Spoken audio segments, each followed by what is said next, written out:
বিএনপির স্থায়ী কমিটির সদস্য ঢাকা ৮ আসনের প্রার্থী মির্জা আব্বাস বলেছেন, বোরকা ব্যবহার করে ভুয়া ভোট দেওয়ার চেষ্টা হলে তা প্রতিহত করতে হবে। বোরকাকে আমরা শ্রদ্ধা করি, আমার মা বোরকা পরতেন, কিন্তু বোরকা পরে জাল ভোট দিতে এলে আমরা তা সহ্য করব না। শনিবার রাজধানীর পল্টনে আনন্দ ভবন কমিউনিটি সেন্টারে হজ এজেন্সি, রিক্রুটিং এজেন্সি ও ট্রাভেল এজেন্সির মালিকদের সাথে জাতীয় সংসদ নির্বাচন উপলক্ষে আয়োজিত এক মতবিনিময় সভায় তিনি এসব কথা বলেন। দেশ ও জাতি বর্তমানে একটি অস্বস্তিকর অবস্থার মধ্যে দিয়ে যাচ্ছে মন্তব্য করে মির্জা আব্বাস বলেন, ভালো আছি না খারাপ আছি এটা এক একজন এক একভাবে ব্যাখ্যা করতে পারে।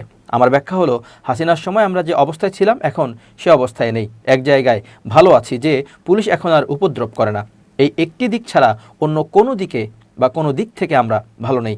হাসিনার পালিয়ে যাওয়া বা তাড়ানোর কৃতিত্ব দেশের জনগণের বলে উল্লেখ করে মির্জা আব্বাস বলেন, হাসিনা পরবর্তী সময়ে মানুষ যতটা ভালো থাকার আশা করেছিল বাস্তবে তা সম্ভব হয়নি। এখন ভালো থাকতে হলে আগামী নির্বাচনে ভোটের মাধ্যমে বিএনপিকে জয়যুক্ত করতে হবে। মির্জা আব্বাস বলেন, দেশের মানুষ স্বস্তিতে নেই, শান্তিতে নেই, বরং এক ধরনের অস্বস্তির মধ্যে দিন কাটাচ্ছে। বহু যুদ্ধ, রক্ত এবং ত্যাগের বিনিময়ে জনগণের এই নির্বাচন।